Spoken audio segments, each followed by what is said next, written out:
Bon, bonjour. Je suis Absam Azzalouil, donc expert GFA dans le cadre de notre plateforme Espace Finance. Alors, j'ai le plaisir de vous accueillir dans ce webinaire. Notre sujet aujourd'hui est de vous présenter un outil fort utile pour vous, chers entrepreneurs. Il s'agit d'un diagnostic. Un diagnostic, ces jours-ci, est très important, comme vous le savez bien, pour prendre des décisions et pour connaître déjà notre situation. Donc, c'est un diagnostic qui permettra à la fois de savoir où en êtes-vous, donc côté préparation, côté impact de la crise sur votre business, et surtout, très important, avoir à la fin du diagnostic des recommandations. Et ça, c'est très intéressant parce que même moi, par exemple, en tant qu'entrepreneur, j'aimerais bien avoir un diagnostic de ma situation qui soit un peu global et crédible, et puis surtout donc objectif, et aussi me donner des recommandations pour que je puisse prendre des décisions pour la suite. Et comment m'y prendre surtout.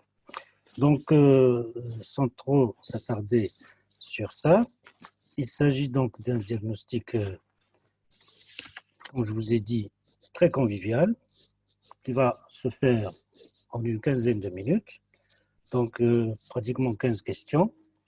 Bien sûr, il y a de la confidentialité des données qui sont vraiment prises en charge dans un cadre très technique. Et donc, c'est intéressant. Et où on peut effectivement avoir accès à ce diagnostic, c'est l'adresse que vous voyez en bas, le tpmetunisie.org.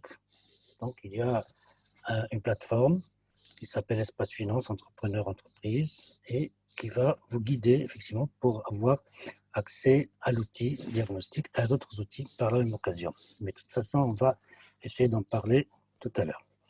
Donc, la meilleure manière, à mon avis, pour vous présenter cet outil, c'est de le présenter en tant qu'entrepreneur, sous la casquette d'un entrepreneur, que je suis d'ailleurs. Donc, je vous propose qu'on le découvre ensemble, que je prenne mon cas même personnel que j'ai construit pour vous et qu'on va essayer de mettre dans ce diagnostic, et puis on le découvre ensemble. Alors, vous êtes prêts?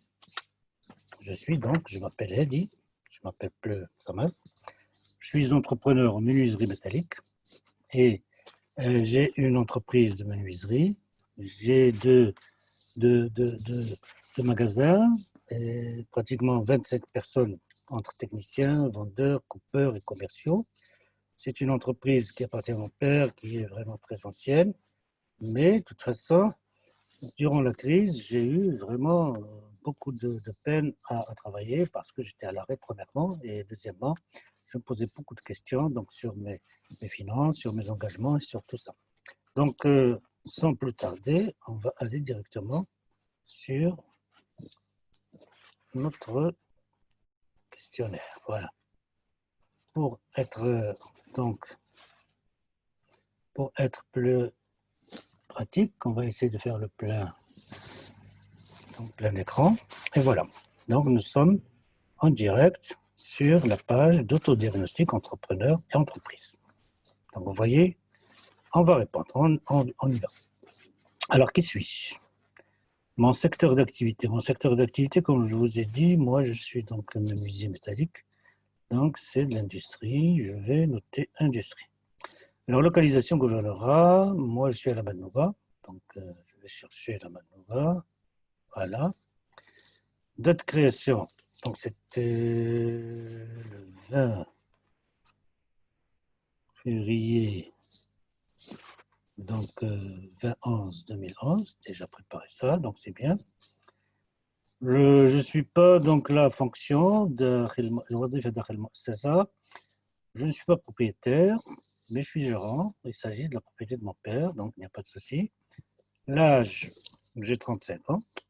Ça ne paraît pas, mais je ne les fais pas en fait. Je suis plutôt, bien sûr, un homme, comme vous voyez bien. La deuxième question, on va essayer d'évaluer, c'est quoi? Évaluer le niveau d'activité de mon entreprise. Alors, par rapport à mon activité normale, donc c'est-à-dire, qu'est-ce que je vois? Activité moyenne avant la crise. D'accord. Donc, Il y a trois niveaux. Pendant la crise, actuellement, et dans les 3 mois à venir. Pendant la crise, il y a arrêt, 0%, très faible. Tout de suite, moi, je choisis l'arrêt, parce que j'étais à l'arrêt, 0%. Actuellement, je commence à peine, donc je suis très faible, de 1 à 50% de mon activité. Je n'ai même pas encore fait des ventes, mais mes clients quand même commencent à téléphoner, on a contacté nos fournisseurs, donc, mais je suis très faiblement actif.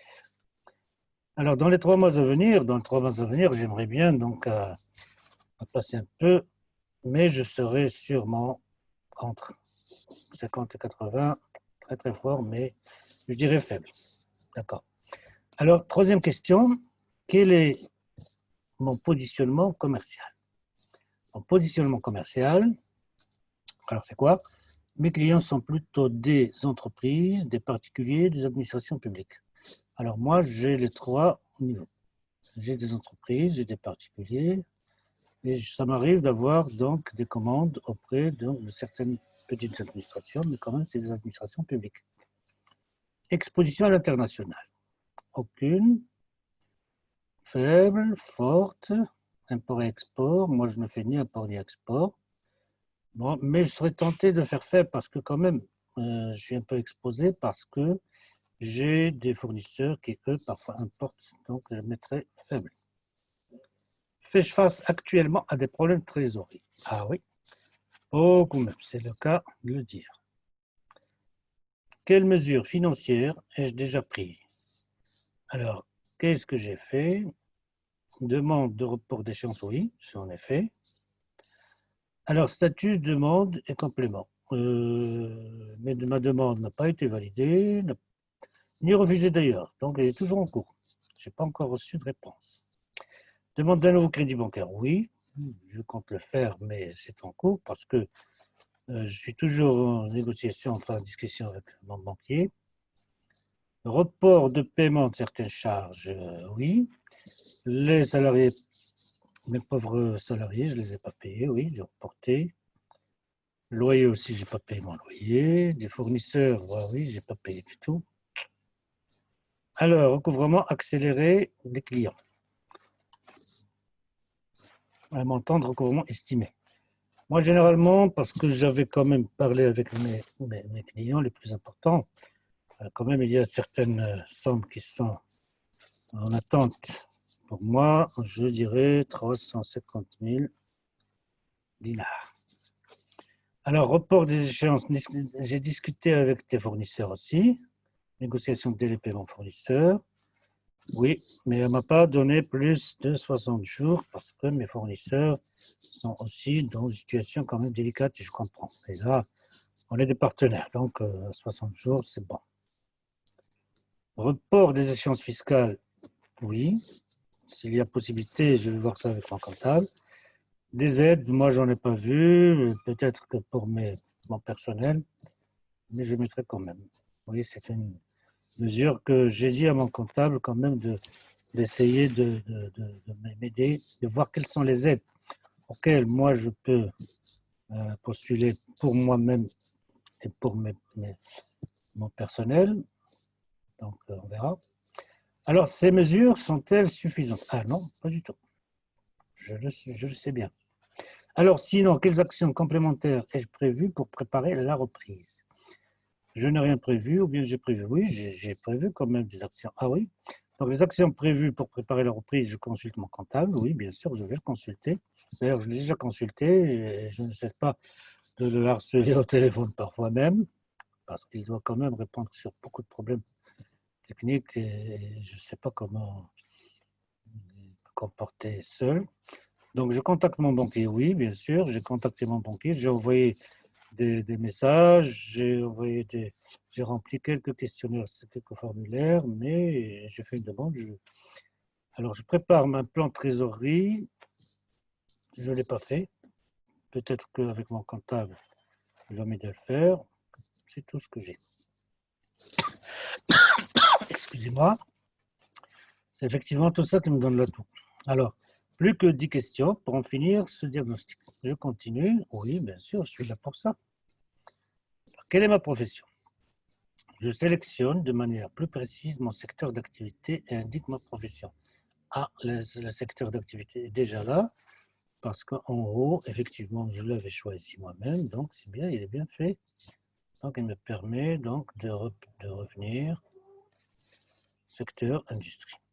Le sous-secteur, c'est de la menuiserie, donc métallurgie, oui, c'est ça. Alors, nom de mon activité, c'est de la menuiserie métallique, je vais le noter. Donc, voilà. Donc, c'est tout pour la profession. Donc, la 8e question, donc, comment j'évalue l'évolution de mon marché pour les 18 mois à venir? Quel va être le rythme de reprise du marché par rapport à l'activité moyenne avant la crise? Alors, vous allez choisir entre reprise rapide, reprise partielle, pas de reprise, nouvelles opportunités à comparer à activité normale. Qu'est-ce que ça veut dire? Alors, je vois ici, donc je dois choisir quel niveau de reprise, je présume. Bon, pour moi, il n'y aura pas de reprise rapide. Je crois que c'est les partiels. Pas de reprise, non, il y aura quand même une reprise. De nouvelles opportunités, non, je ne crois pas pour moi. Malheureusement, moi, je ne fabrique pas de masque en acier ou bien même en verre. Alors, une reprise partielle. Je vérifie et modifie si besoin les pourcentages proposés pour les 18 mois à venir dans ce tableau ci-dessous. Donc, l'estimation pour 3 mois. Ah, ils ont mis déjà des pourcentages. Reprise partielle. Donc, dans 3 mois, je serai à 40%. Oui. 6 mois à 50, 12 mois à 80. Ah oui, si dans un an, quand même, je ne suis pas à 80, c'est qu'il y a un problème. 18 mois à 100%, je reviendrai à l'activité normale, oui, dans un an et demi, c'est tout à fait logique. Alors, quels sont les moyens nécessaires à la reprise de mon activité? Mes employés, combien ai-je d'employés? Moi, j'ai dit en 25, donc c'est entre 10 et 50. Pourcentage de mes employés disponibles pour la reprise. Ah non, ils sont tous là, donc 100%. Ai-je suffisamment de personnel pour produire? Oui, bien sûr. Pour encaisser les paiements, oui. Il y a des commerciaux et moi-même d'ailleurs. Gérer mes finances, c'est moi qui les gère. Et pour vendre, oui, mes commerciaux sont là. Et pour livrer, il n'y a pas de souci. Alors, logistique, l'état de mes équipements, matériel, véhicules, est-ce qu'il permet un démarrage rapide? Non.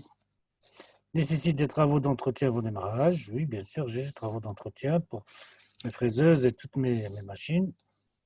Nécessite des réparations lourdes? Non, pas du tout. Donc, moi, je mets nécessité des travaux. Alors, échanger ma manière de faire des affaires au travail depuis la crise. J'évalue les changements sur les aspects suivants. Alors, changement clé, favorable, défavorable, neutre, par rapport aux produits, clients, fournisseurs, cadre réglementaire, logistique. Non, je ne crois pas. Ni pour les produits, ni pour les clients, ni pour les fournisseurs. Même le cadre réglementaire, il n'a pas changé. Donc, tout ça, pour moi, c'est neutre. Cadre réglementaire sans opinion, je ne sais pas, mais de toute façon. Alors, logistique, je crois que c'est défavorable parce qu'avec tous ces problèmes de distanciation de mesures, ce n'est pas évident à gérer. Donc, ça aura un impact sur toute ma chaîne de livraison et d'approvisionnement. Bon, j'expliquerai ça plus tard. Mon opinion, je l'ai expliqué à vous. Il n'y a pas de souci, je l'écrirai plus tard. Alors, quelles sont les entrées et les sorties d'argent que je prévois pour les prochains mois? Là, oui, il y a donc des chiffres à remplir. D'un côté, les entrées, c'est ce que je vois, c'est-à-dire mes recettes. Alors, d'un côté, les sorties, dépenses, oui, c'est bien ça. Donc, vente certaine, c'est-à-dire que je vais vendre, je présume. Oui. Pratiquement, moi, je prévois quelque chose comme 150. Alors, 150 000 dinars. Créances à encaisser, comme je vous ai dit tout à l'heure, 325 000 dinars. Autre entrée d'argent, j'en ai pas. Achat Pour stock, oui, je prévois donc pratiquement 180 000 dinars. Achat lié à nouvelles commandes. Donc mes nouvelles commandes, oui, donc c'est pratiquement 150 000 parce que j'ai quand même des commandes et j'ai quand même des reprises de commandes de mes clients. Alors achat, réparation, donc équipement. Oui, comme je vous ai dit, moi j'ai besoin donc de pratiquement 10 000 dinars à mettre pour ces réparations, surtout des produits d'entretien. Alors les loyers, bon, je n'avais pas à payer du tout, j'ai du retard et là j'ai 12 000 dinars. Mon revenu, moi j'ai rien pris, sincèrement, mais là effectivement il faut que je prenne parce que c'est pas normal, j'ai 28 000 dinars. Le salaire d'employé, alors 156 000 dinars. Les charges sociales y afférentes, pratiquement 32 000. Je sais très bien qu'est-ce que je paye. Mes impôts, donc c'est 20 000. Paiement retard fournisseur, pratiquement 80 000.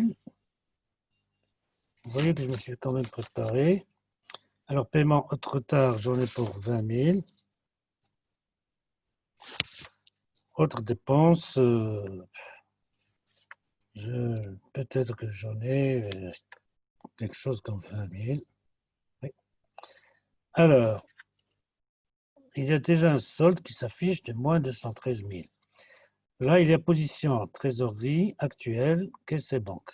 Moi, je suis débiteur sur mon compte de 220 000.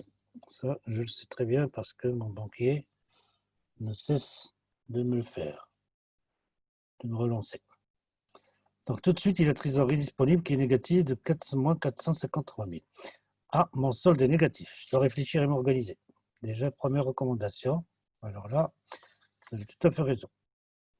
Alors, comment je prévois de financer mon besoin de trésorerie pour les mois à venir? Je vais utiliser les options suivantes à répartir en pourcentage. Épargne personnelle, réserve financière de l'entreprise, j'en ai pas. Ça, c'est zéro. Banque, oui, c'est sûr. Aide gouvernementale et autres, non, je crois pas. Il y a mon père qui va mettre la main à sa poche. Je crois que c'est 30, maximum 30%.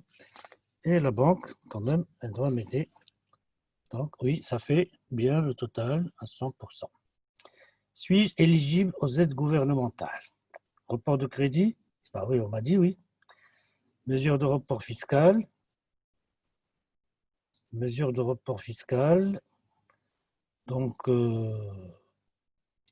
normalement, oui. Aide sociale, normalement, oui, c'est comme mon comptable a dit, mais je ne sais pas. Il y a toujours des conditions d'éligibilité qu'il va vérifier. Fonds de garantie sur Tugar, sincèrement, je ne sais pas. Voilà. Alors, quel document ai-je à portée de main? Ne cocher que ce qui est disponible de manière certaine. D'accord? Alors, note descriptive de mon activité. Je présume que je dois l'avoir parce que chaque fois, je me suis présenté, donc il n'y a pas de souci. D'ailleurs, mon comptable va m'aider à la rédiger. Estimation impact crise Covid-19 justifier ma demande, oui. J'ai une estimation parce que je sais de combien mes chiffres sont donc en reculé. Un plan de trésorerie mensuel. Normalement, je ne l'ai pas parce qu'ils disent quand même de manière certaine. Je ne l'ai pas, mais mon comptable va le faire. Je vais mettre non parce que je ne l'ai pas actuellement. Les états financiers 19, oui, je les ai, il n'y a pas de souci. Dossier administratif et juridique justificatif, domicile, RNE, statut, oui, j'ai tout ça. Mon comptable a aussi une copie. Liste des clients, oui, je dois avoir ça, il n'y a pas de souci. Mes fournisseurs aussi. Donc, justificatif des ventes et des achats, j'ai toutes mes factures. Les marchés publics, oui, bien sûr, je les connais sur le bout des doigts. Et comment? État des stocks récents. Oui, je peux le faire parce que je sais combien j'ai donc de produits comment je me suis approvisionné. Budget 2020, non, je n'ai pas fait de budget, donc non. Situation intermédiaire 2020, non, pas encore, on n'a pas encore réfléchi à ça. Alors, aide-mémoire, notez ici les questions pour lesquelles je n'ai pas encore de réponse. Non, pour l'instant, je ne vois pas. Communication, protection des données personnelles. Alors, je pourrais visualiser le résultat diagnostique à l'écran et l'imprimer. Merci. Je donne mon accord pour recevoir ces éléments. Oui, pourquoi pas. Ah, donc il y a le mail, le nom, prénom, donc bon, je ne laisse pas maintenant, pour plus tard. Je consens et je ne suis pas un robot. D'accord. Alors, diagnostic et profil est déjà sorti. Voilà, ça c'est ce qui m'intéresse. Vous avez bien soumis les éléments nécessaires au diagnostic de votre entreprise. Attention, vous subissez de plein fouet une situation très difficile et vous ne semblez pas avoir réagi suffisamment. Ça, ils ont raison. Tout à fait. Vous avez besoin de plus d'informations. Vous devez prendre des décisions importantes. Il est recommandé dans votre cas d'établir un plan de trésorerie. C'est ce qu'ils ont dit. C'est intéressant. Identifier des mesures d'économie ou les aides disponibles, de préparer un dossier pour négociation éventuelle de lignes de crédit complémentaires. Nous vous encourageons à chercher de l'aide auprès de votre comptable ou de votre autre partenaire. Vous pouvez également participer à nos séminaires, ça c'est autre chose. Donc, mes amis, je crois que c'est très intéressant ce qu'ils m'ont dit, parce que ça va m'aider effectivement de prendre des décisions et me donne déjà des recommandations. Ça c'est intéressant. Donc, tout ça, vous pouvez le voir quand vous aurez. Je vais envoyer ma demande. Et là, donc, on va revenir à notre présentation parce que je crois qu'on a terminé le diagnostic. Effectivement, vous voyez avec moi que ça a pris pratiquement 20 minutes, pas plus, parce que moi, je parle avec vous et ça m'a donné quand même des recommandations intéressantes. Et là, mes amis, donc je vous conseille d'aller jeter un coup d'œil. Parce que, effectivement, c'est un outil qui m'a permis d'autodiagnostiquer ma situation et mon entreprise et avoir accès à un profil donc, qui m'a été notifié de manière très claire. Alors, mes amis, pour en savoir plus sur nos prochaines activités, et parce qu'il y a des activités, il y a des webinaires, il y a des événements, des outils aussi que vous pouvez découvrir. Il y a donc de la documentation et tout ça, vous pouvez le trouver donc dans notre espace finance.org et surtout, vous pouvez aussi poser vos questions, vous pouvez aussi faire vos demandes spécifiques et je vous en dis pas plus. Je vous invite à aller donc découvrir ça dans cet espace qui est très très pratique et qui est très riche en informations et aussi sur notre page Facebook. Le Facebook, c'est aussi utile parce que ça vous permet donc d'avoir accès rapide à tout ce qu'on a dit et surtout avec une convivialité qu'on ne pourra pas trouver ailleurs. Eh bien, mes amis, je vous dis merci pour votre participation et à la prochaine.